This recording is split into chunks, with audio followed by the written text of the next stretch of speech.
அஸ்ஸலாமு அலைக்கும். கத்திரிக்காய் வறுவல் செய்வது எப்படின்னு பார்க்கலாம் வாங்க.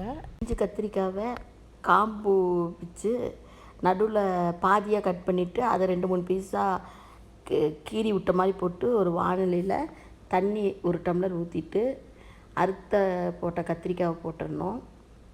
போட்டு 1/2 ஸ்பூன் மிளகாத்தூள், 1/4 ஸ்பூன் மஞ்சத்தூள், 1/4 ஸ்பூன் சோம்புத்தூள் போட்டு சீரகத்தூள் கொஞ்சம் போட்டு தேவையான அளவு உப்பு போட்டு 5 நிமிஷம் வேக வச்சிடணும்.